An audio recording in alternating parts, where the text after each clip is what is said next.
Oui, Monsieur le Président et chers collègues, donc avec ce programme, on a la suite de la première mouture dont le bilan a été présenté le 31 mai. Je n'y étais pas, mais il me semble que c'était à votre ordre du jour.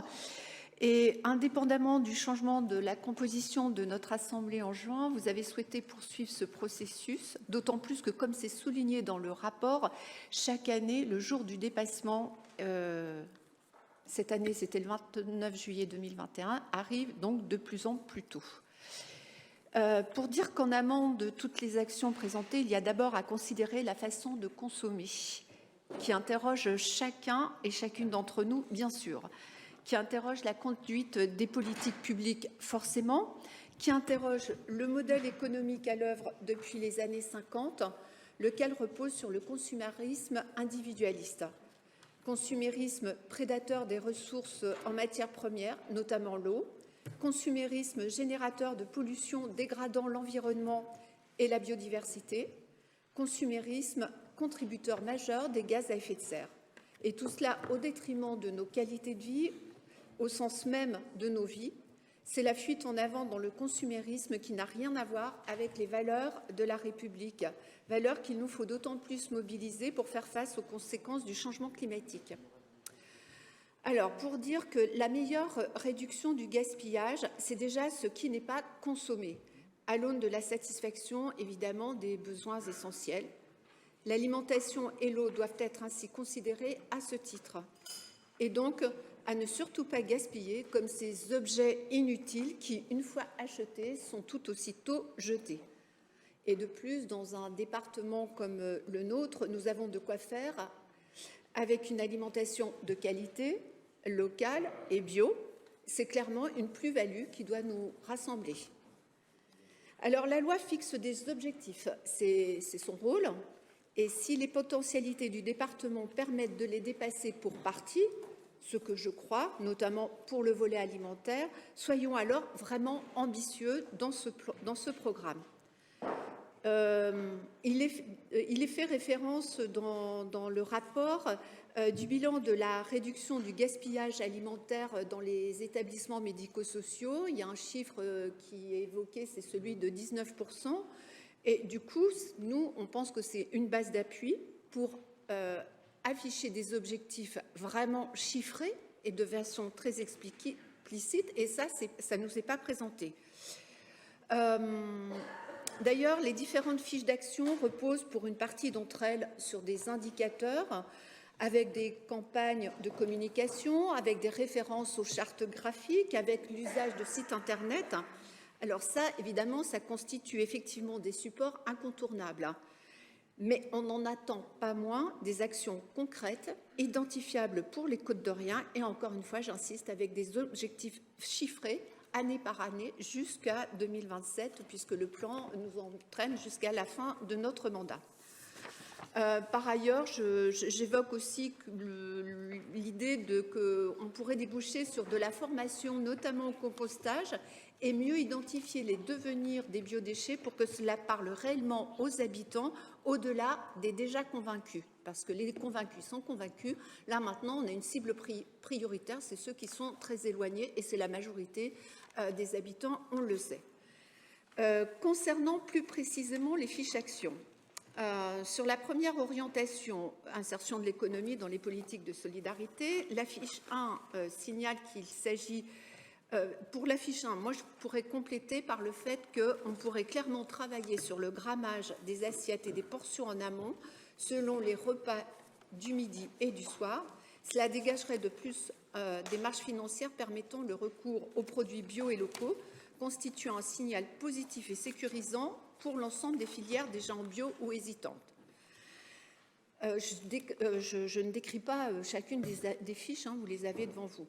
La fiche 3, elle pose en elle-même la question du devenir des objets récupérés, vélos, équipements électriques et électroniques, les meubles, etc. Le balayeur n'en ayant pas la vocation directe, là c'est une fiche qui est en lien avec un partenariat avec Orvitis notamment.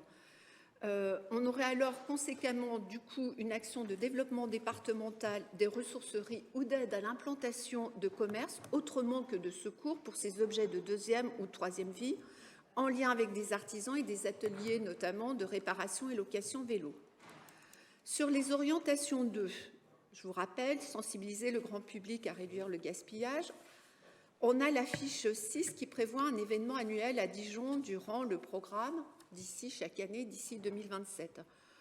Pour souligner alors l'importance que cet événement se déroule au fur et à mesure de la mandature dans les quartiers de Dijon, pas qu'au centre-ville de Dijon, mais dans les quartiers ou des communes de la métropole et qui seraient chaque année différents, afin effectivement de toucher, comme je le disais tout à l'heure, un public, encore une fois, plus largement au-delà des déjà convaincus.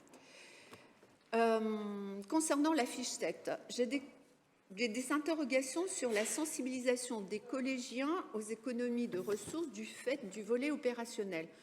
Celui-ci implique les EPCI, bien évidemment, les associations, bien évidemment, et les professionnels en lien avec les activités de ressources. Mais alors, quid de la communauté éducative et des parents d'élèves? Ce sont des leviers, puisqu'on s'adresse à leur public, à leurs enfants, à leurs jeunes. Nous savons les initiatives déjà d'ailleurs prises par différents collèges en ce sens. Et pour autant, l'objectif est de clairement poser la synergie de l'ensemble des parties prenantes pour concrétiser la sensibilisation des collégiens, d'où la nécessité d'intégrer la communauté donc éducative et les parents d'élèves. Les orientations 3, soutenir et animer les actions d'économie circulaire des acteurs du territoire.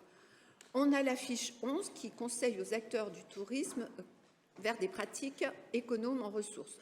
Pour souligner justement que le vélotourisme, là je pense que Madame Bonnet-Vallet sera d'accord avec moi, que le vélotourisme du fait de sa démarche participe à l'économie des ressources avec notamment une sobriété certaine quant au carbone dans le déplacement lui-même, sans compter les modalités de consommation moins gaspilleuses qui vont avec. La fiche 12. Alors là, on a un exemple de concrétisation avec le recours aux gobelets non jetables. Il y fait aussi référence aux fameux goodies. Et là, il y a de quoi engager la fin de cette fuite en avant quant à ces objets made in China à fort impact carbone dont on ne sait pas quoi faire une fois rentré à la maison. D'ailleurs, je suppose que chacun d'entre vous a une collection plus ou moins poussiéreuse de tous ces objets très inutiles au final. Je mets à part les collectionneurs, mais en général, ils sont minoritaires. Bref, la modernité climatique, c'est de les bannir, quel que soit l'événement. Concernant les orientations 4, poursuivre et diffuser les actions d'économie de ressources menées par les services départementaux, la fiche 13 montre la volonté de la collectivité de se donner les moyens quant à l'accompagnement au changement de comportement, ce que nous soulignons de façon positive. Concernant la fiche 17, concerne la réduction des quantités de ressources consommées par l'usage du numérique. Là, on a un vrai sujet. On a un intitulé qui montre une forme d'injonction paradoxale. Réduire la quantité consommée. Alors qu'en fait, l'ambition devrait être réduire certaines formes de nos usages au numérique, à l'instar de ce qu'on a fait avec le papier. Toutes choses étant égales par ailleurs, évidemment. Ainsi, le numérique, en tant que mobilisateur de besoins énergétiques à l'échelle mondiale, ne doit plus être labellisé éco-responsable selon l'usage qui en est fait. Donc là, on rentre maintenant dans la maille fine du support numérique. Du coup, l'objectif de l'adaptation des outils vers plus de sobriété est effectivement intéressant. La fiche 18 impulse l'expérimentation d'un chantier circulaire, ce que nous trouvons également positif et sur lequel nous serons attentifs avec une réalisation concrète, parce que ce n'est pas indiqué dans la fiche, une réalisation concrète d'ici 2027. Et du coup, il faudrait travailler à des indicateurs plus opérationnels et concrets afin de permettre réellement cette expérimentation. La fiche 20 met en avant l'accompagnement des collèges valorisant les déchets organiques et cela pourrait déboucher sur une autre action impulsant selon les contextes propres à chaque collège et leur environnement la mise en place de jardins et de potagers en lien avec des activités pédagogiques et éducatives pouvant contribuer, pour une part, même un tant soit peu, à fournir le restaurant du collège. Et là, encore une fois, avec la communauté éducative, bien évidemment. Je conclus. Dans l'introduction du rapport, il est évoqué la question de l'eau, mais aucune fiche d'action n'y fait référence en tant que ressource à protéger via des mutations de pratiques qui concernent toutes les activités, dont celle de l'économie circulaire. La lutte contre le gaspillage préalable à l'économie circulaire concerne bien évidemment l'eau. C'est un sujet sensible dans notre département, nous le savons, et nous avons la responsabilité d'œuvrer au quotidien, aux conditions pour faire advenir l'intérêt général quant à la gestion de la ressource et sa répartition. Sachant que d'ores et déjà, c'est la lutte contre ce gaspillage à laquelle on peut s'atteler via notamment le développement de l'économie circulaire. Voilà, c'était notre contribution sur ce rapport. Je vous remercie.